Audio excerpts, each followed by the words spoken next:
Dans son plan santé, Emmanuel Macron souhaite que l'exercice isolé de la médecine de ville se marginalise et encourage les médecins libéraux à travailler en groupe et au sein d'une équipe de soins. Le 26 janvier 2017 à Tours est né Medipôle sous l'égide de SOS Médecins.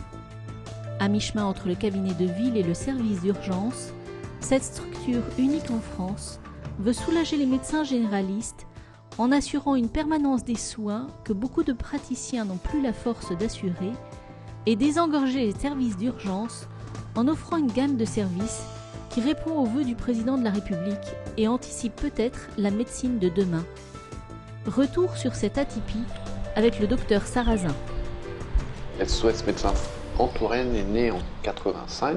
Au départ, c'était un groupe de 3 médecins qui ont décidé d'organiser une permanence de soins. Donc, à l'origine, ce n'était que des visites avec des véhicules qui se déplaçaient chez les gens, à la demande des particuliers et à la demande du 15.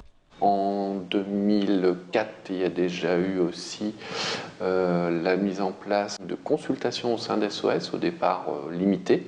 Et puis, ces consultations sont devenues prépondérantes au sein de notre structure et ont amené, il y a un an, la création de ce centre à la fois prise de consultation sur rendez-vous et de soins inopinés avec une augmentation de notre offre puisque biologie, échographie et radio sont permises dans ce centre depuis mi-janvier 2016.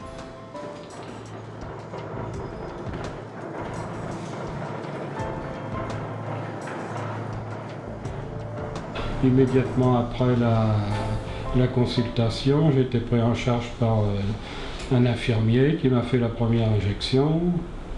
Puis depuis, je reviens tous les jours.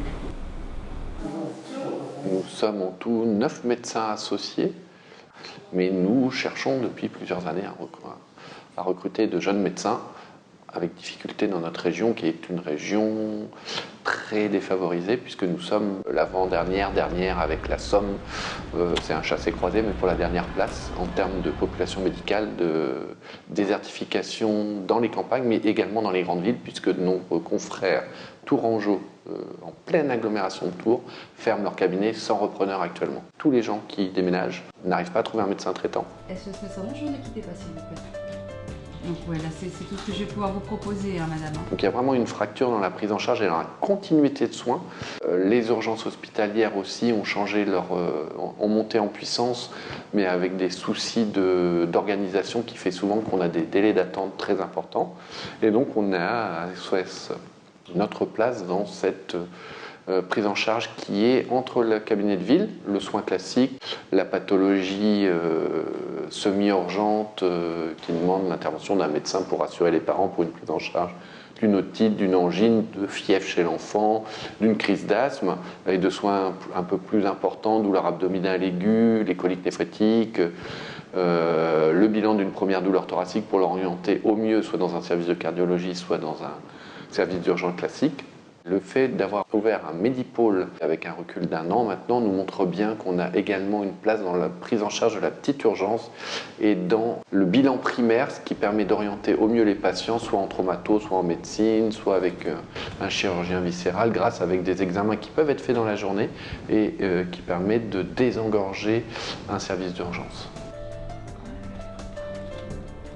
SOS Médecins fonctionne en 24 sur 24 heures. 7 jours sur 7. On n'a depuis 30 ans jamais fermé le cabinet. Donc nous avons toujours un ou plusieurs médecins disponibles pour les patients à n'importe quelle heure du jour et de la nuit. Le Medipôle est lui pour l'instant ouvert de 8h à 22h puisque c'est la tranche horaire où il y a plus de demandes. De rapports en rapports et de législature en législature, la situation de la démographie médicale s'aggrave et les pouvoirs publics semblent impuissants à rendre le goût de la médecine libérale aux jeunes praticiens. Si le modèle inauguré par Medipôle est une piste qui mérite d'être suivie, elle sera sans aucun effet durable s'il n'est pas engagé rapidement un débat de fond sur la valorisation de la médecine de ville et de la reconnaissance du don de soi comme modèle de société. Sur ce point, le plan santé présenté par le président de la République se montre taisant une fois de plus.